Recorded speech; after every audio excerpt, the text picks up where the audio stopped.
So the past is always present, isn't it? You know, it really is. No matter how much work that, you know, we can do on ourselves, that past is present. And that's true for us as individuals, and it's true for us as a country in Australia. And so it's about joining those dots, and it's looking about which bits, you know, when we're working with, for example, young men or with men in the program, and we talk about their experience of being fathered or not being fathered.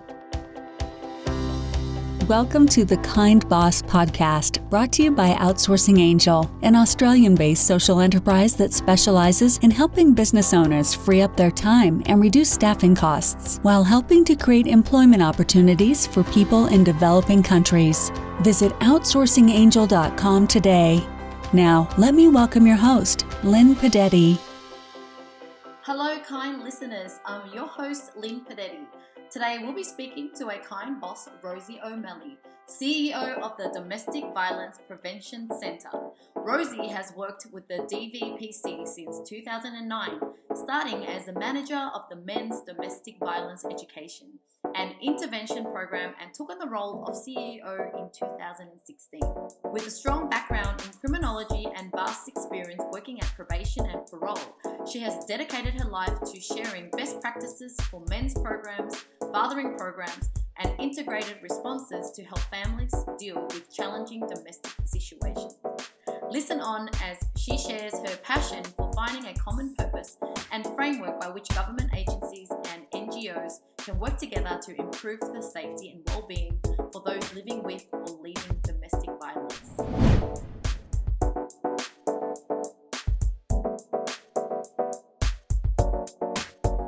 Hi everybody, and welcome to another episode of the Kind Boss podcast. And today I have Rosie O'Malley. How are you? I'm well and happy. How are you today? I'm happy too. And you know, you work for the DVPC, and when we first chatted, I kind of got a little bit emotional because I've gone through the experience personally myself. And so, yeah, I would love for you to chat with us today what DVPC is all about. And how have you been able to be such an amazing CEO there as well? This is a Kind Boss podcast, and you know, having spoken to you, you just come from a very kind place, and it is probably what it takes to really run a great organization like the DVPC. So welcome, and share with us a little bit about DVPC. Sure. So we've been on the Gold Coast now since 1992. So this is our 28th year of doing this work with the Domestic Violence Prevention Centre. So that's what the DVPC stands for. And since that time, the gist of our work and the most important part of our work is doing crisis work with women who are experiencing domestic violence or leaving domestic violence, and then doing also the medium sort of recovery counselling with them after they get through the most urgent crisis. We also work with children and young people. So we work with 3-year-old to 12-year-olds. That's our children's work. And we work with young people. So those are children living in families where domestic violence is present, and that's really important work. The point of that work is to try to stop the intergenerational cycle of domestic violence. And we keep saying if we can change that story, we can change the world. So that's a really important aspect of our work. We also work with young people aged 13 to 18, so both young men and women. So it could be young women experiencing dating violence or violence in their families, and young men who are also maybe experiencing family violence or who are actually using violence in their dating relationship. So we do both parts of that work. And also adolescents who are using violence against their family members like mum or nana or other siblings. So we do that work. We're in the court space, and we're really lucky on the Gold Coast. We've got a specialist domestic violence court. So we have a team of 5 over there, and they're super, super busy supporting women. The South Court is one of the busiest in Queensland, if not, it'd be in the top 2. So it's a really busy court. We work with the men who perpetrate violence. We've done that since 1999, 21st year of working with the men, and we do that in partnership with probation and parole. And since 1996, we've also coordinated the integrated response. So that's all the government agencies, police, the courts, child safety, housing, health, a whole bunch of government agencies and a whole bunch of other stakeholders, non-government. So we coordinate the whole response to domestic violence on the Gold Coast. That's huge. We're co-located in child protection, where the child safety notifications come in to try to give a really appropriate DV response in that space. We work with women in the 3 prisons in southeast Queensland, and we do heaps and heaps of training and community education around domestic violence. I've probably forgotten something. You've covered a lot there. Well, that is so amazing because sometimes, well, most of the time when people think of domestic violence, straight away your mind thinks of just women. Like for me, I'm thinking the women are affected. But from what you've just described, it's just so many different people, layers of people that are affected, whether they're the perpetrator or they're the person being hurt.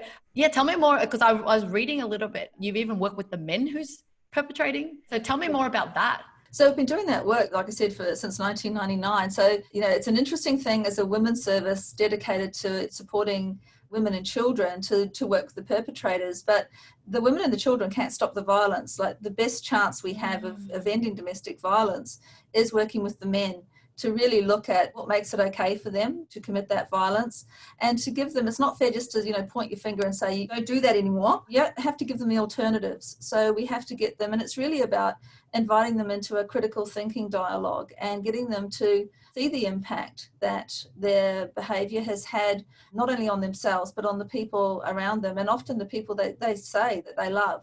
So that's really what the majority of our men's work is about. Yeah. Are you able to share some of the signs that you would be able to pick up? Like, let's just say we're working in an office, or I guess a company environment, and how do we see signs that someone is being affected? Because I know, when I was experiencing it, you kind of try to hide it, or you really don't want to, you don't want anyone to find out because you don't want the other person to get in trouble.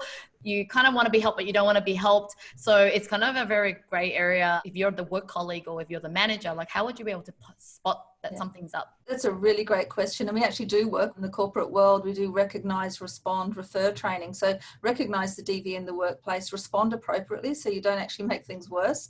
And then who you can refer to support your colleague or a member of your team while they're going through that. And perhaps the best way to say is, how would you recognise it? If I can use an example that we worked with earlier this year, and it was, we'd gone into this corporation and we'd done recognise, respond, refer training. And one of the managers that had been through that, and she just happened to notice that one of her best workers was really starting to slip. She was coming in late. She seemed to be on her mobile phone all the time. She was leaving right at 5 o'clock when, that was never a problem before.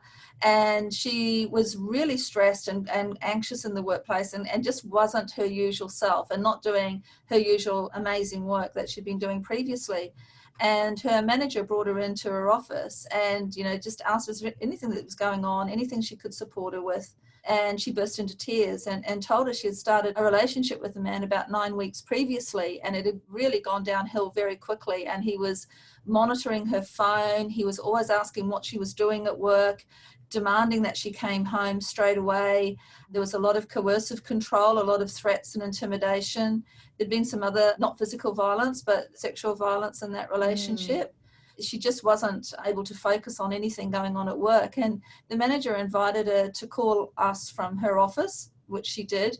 And that's a much longer story, but we ended up sending her interstate back to her parents' place. We had a massive response with police here on the Gold Coast, and where she went interstate as well, and linked her in with the DV service down there. But that manager really did a really good job in that she didn't try to impose anything on her.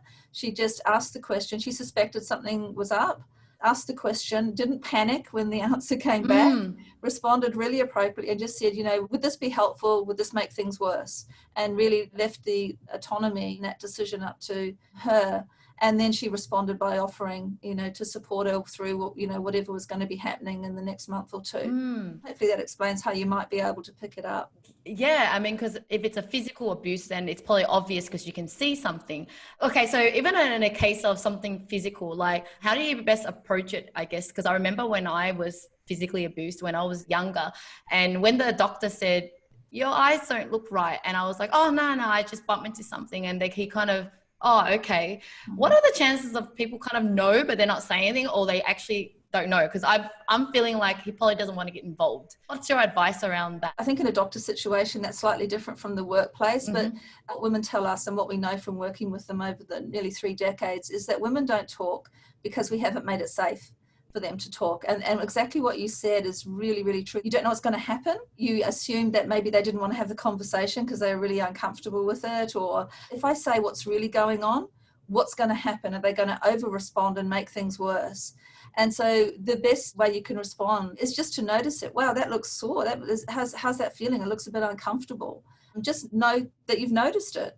And then if they choose to lean in and have the conversation, then just gently listen. Don't offer a whole lot. Just ask very small questions and genuinely curious ones, not nosy ones. Then just, okay, so what can I do to support you? What could I do that could make things better? Tell me what I could do that could potentially make things worse for you. Because that's the biggest thing, is really managing those unintended consequences. Because if that's not handled well, she could shut down and might not talk about this for quite a long time. So it's just waiting in very, very gently and taking your cues from her, and not trying to ignore your own anxiety and discomfort around it, and just being human and having that human conversation. And I guess what would your advice be? You want them to leave that person, but you can just tell they just love them so much. What would be the approach? Do you keep convincing them, or do you just really have no choice but to let it go? And do you report to anyone? Do you do anything about it? Absolutely. So that whole idea of, you want them to leave them, anything that you're going to do that's going to replicate power and control, anything that's going to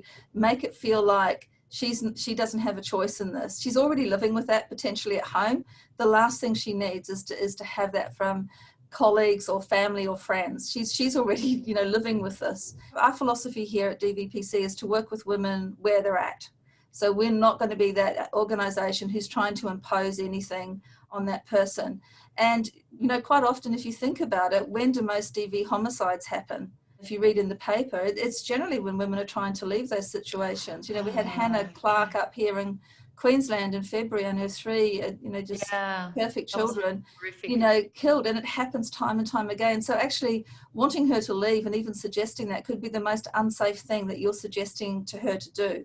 So we have to be really careful around that. But it's really no more complicated than asking, what can I do? I'm willing to support you in any way that you want me to. Now, where there's real risk, where she's advising that he's held a gun to her head, he's attempted to strangle her, he's threatened to kill her and the children, that's escalating into something quite different. So you'd want to really invite her to think about calling her local domestic violence agency and working with them, first of all, to do an immediate safety plan with her. And sometimes for us, that's meant a woman leaving her workplace under police escort and going to get her things. So, but then if you hand it over to a specialist agency, they can then collaborate with police or with the courts or anyone else that she needs. So it doesn't have to be the employer that picks up the police there and then. I would really strongly suggest that that you put her in contact as soon as possible with a specialist advocate.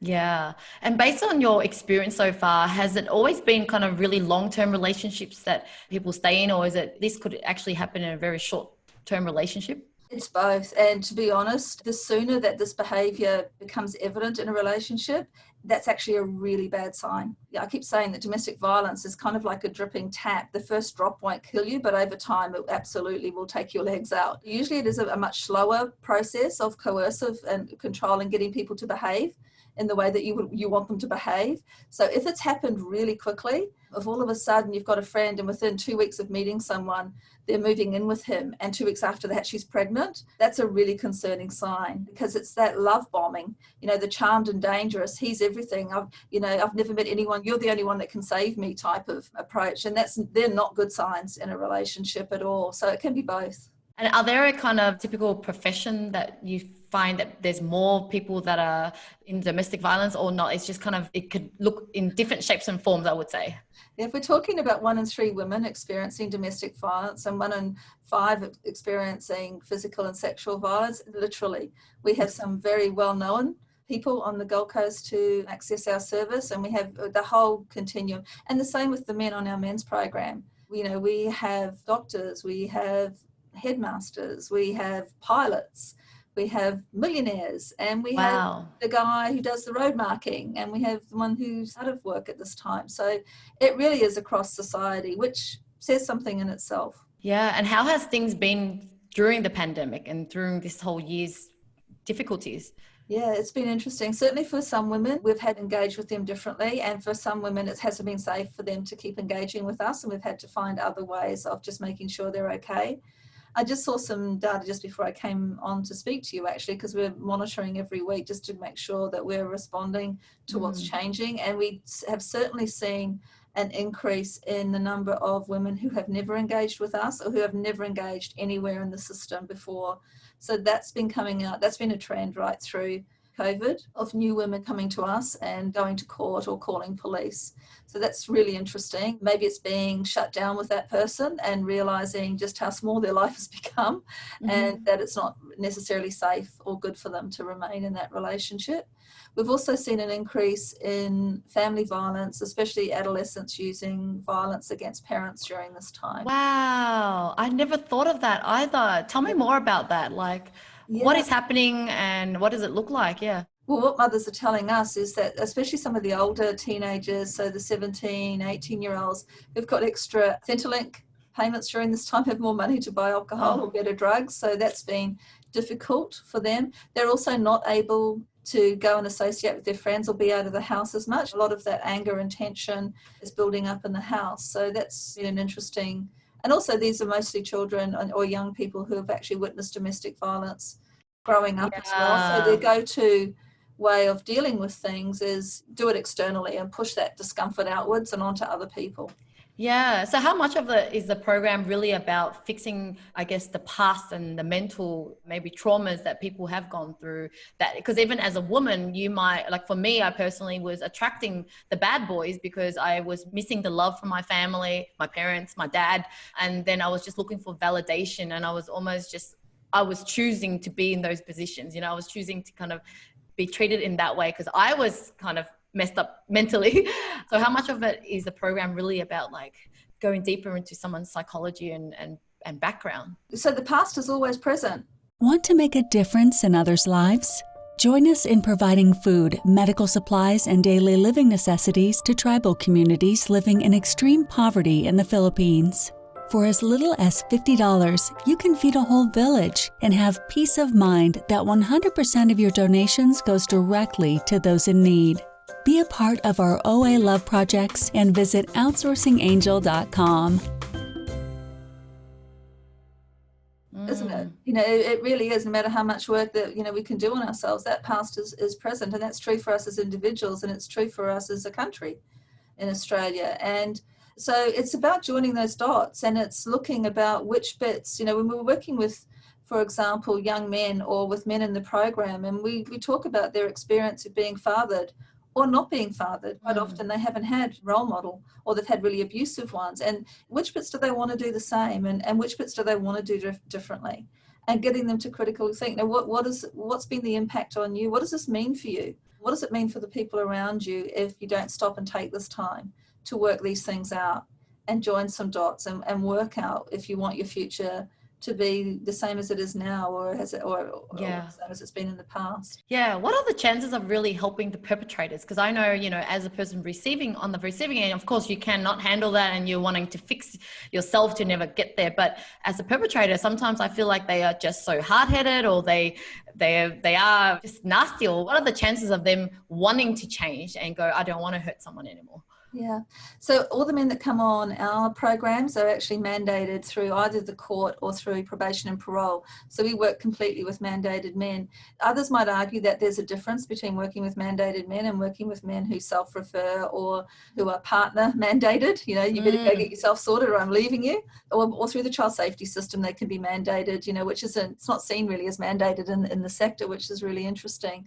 In terms of changing, it's like any other behaviour change program. It has to be right person, right program, right time. If it's the wrong time for that person, you know, you can be, you know, pushing really hard against a very strong current here. Having said that, our program's a minimum of 27 weeks, so it's a fairly long program. And over that time, there's a certain percentage. So 30% of the people sitting in those programs every week are right there with you. It's the right time for them. It's the right program. This is the right intervention, and they're with you and they really want to make some changes. 30% will be sitting on the fence and they'll be going, yeah, I'm not really sure about this. But they might not take it on during the program, but they might take it on afterwards. And that's certainly, we've had that feedback from the women partners who we work with while the men are on the program, that it hasn't necessarily been when it's on the program. It's sometimes been a few months or even a year later that some of the learnings they're starting to feel the benefit of. And then there's 30% who will never this isn't the right time, this isn't the right program, this isn't something they want to change. It's working for them in some shape or form. Our program was evaluated in 2008, and around 79% of the men who went through the program stopped using physical violence, but that did not mean they stopped being controlling or intimidating or coercive, but the physical violence did stop. Yeah. That's replicated global research on our program that we deliver is a particular program that's delivered all over the world, and that replicates pretty much what's been seen in other countries as well. Yeah. Is there any ways that we can proactively minimize people from even doing this in the first place? So, you know, a lot of us who is listening could be business owners or CEOs of companies, and I guess we're working along, you know, with other people that are looking up to us. Any recommendation on what we can do to kind of create a workplace or a world of just less violence? Oh, that's a beautiful question, because it really does. It takes a whole village to raise a child, right? And it takes a whole community. It takes a whole city. It takes a whole state, and it takes a whole country to really respond to domestic violence. So that's a great question. And it starts with as simple as calling out sexist jokes, you know, sexist jokes about women, which, you know, it's a steep triangle, and at the top of that is rape and murder. But it starts with the just inappropriate sexual jokes about women.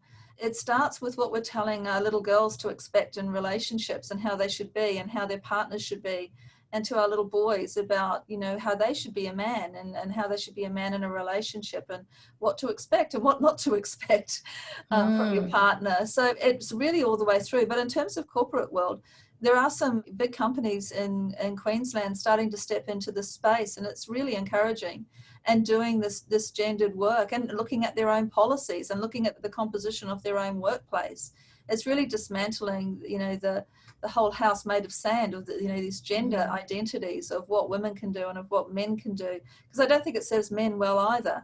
It puts them in the, you know, it's called the man box, and I don't think the man box really serves men any better than it serves women. Yeah, good point. I think that we can all do a little bit, you know, even from raising our kids. They all start off as kids, and then they will grow up as an adult, and yeah, we can all do our part to show an example of kindness, I guess. And noticing it when you're at a barbecue and someone's being completely disrespectful to, you know, their partner, or scaring a child, or watching the child's reactions of what, you know, dad's saying or doing. And it takes a lot to, especially if they're a close friend, to wade in and say something, you know. I'm just noticing what's happening for Lucy here. She's only 4. You may not mean it, but, you know, this is the impact you're having. While intention might matter, you know, you don't mean it, impact matters as well. Yeah, So totally. you've got to look at impact.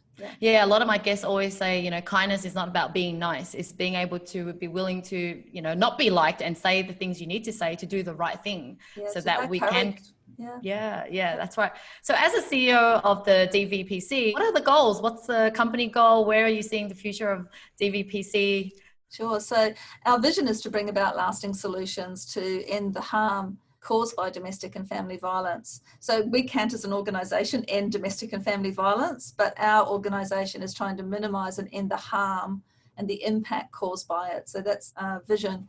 And the way that we do that, our mission is to advocate for the people being impacted by domestic violence, to collaborate with all our partners, because we can't do this. It's too big. No single person, no single organisation, no single integrated response can do this on their own. We all need to be in there with our sleeves rolled up and to innovate. One of the hallmarks of what our organisation's about is innovating. And we can do that as a not-for-profit. I don't have a huge hierarchy above me. I have a board, and then there's myself. And in terms of the operational stuff, we can be fairly creative. We're a zippy little speedboat.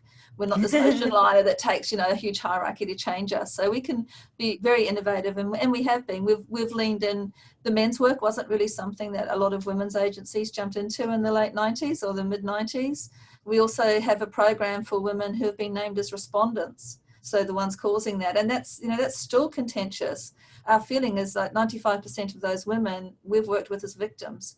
So we really want to do that. We need to be the ones doing that piece of the work, understanding that, you know, she's experienced domestic violence and now she finds herself on the other side of that. And, you know, that's hugely dangerous. Their risk can increase dramatically, and they can get criminalised through that whole process, which is the worst possible outcome for a victim of domestic violence.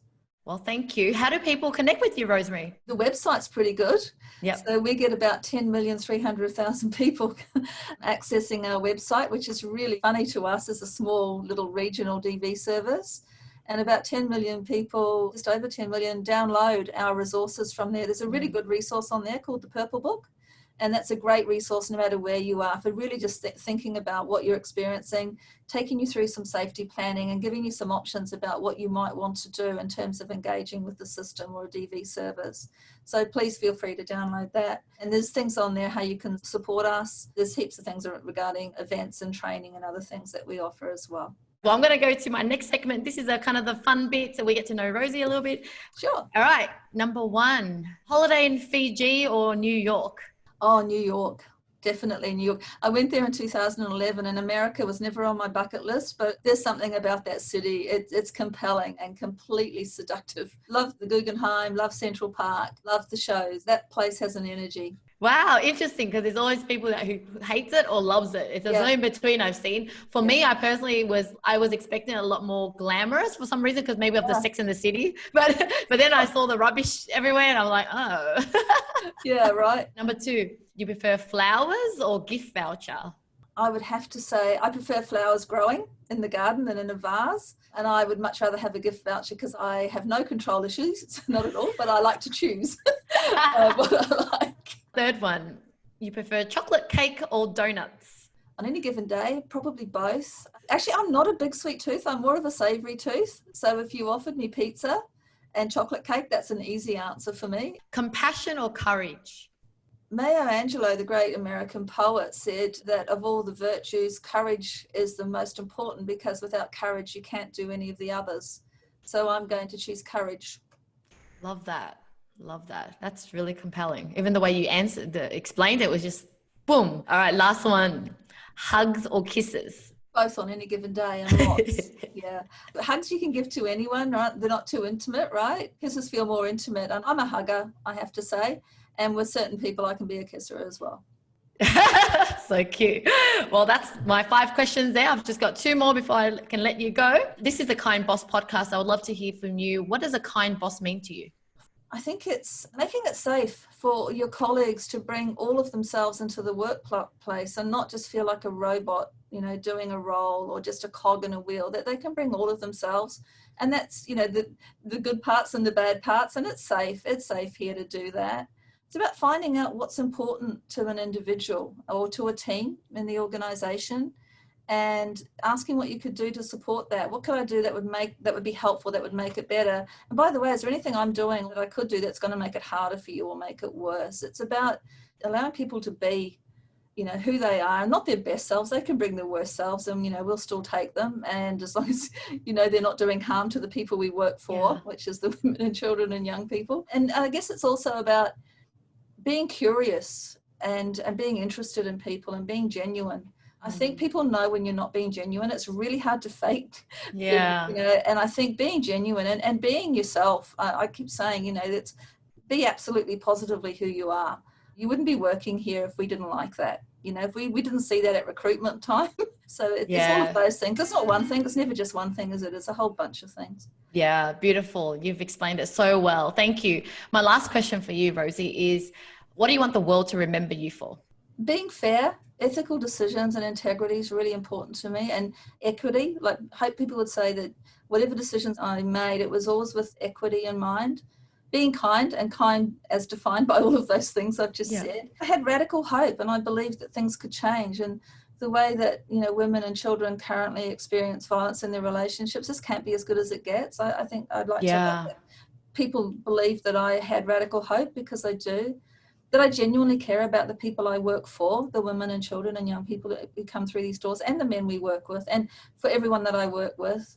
And I think most of all that I built a good bridge for the next leader to walk over and take this work even further. If I've been a good bridge builder, I'll be remembered as that. That'll do me. Wow, you are so wonderful, Rosie. You've really inspired me, and I think through this interview, it's definitely brought awareness to the situation, and you've opened our minds up. Thank you so much for being here and sharing your knowledge and expertise with us. Oh, thank you so much for the opportunity. It's been a joy. Just thank you for all the good work that you're doing. I haven't had a chance to listen, but I had a quick look around your website, and there's just so much there that you're offering to the community and to the world. And I really, really appreciate everything that you're doing. I appreciate you too. Thank you, Rosie. Thank you.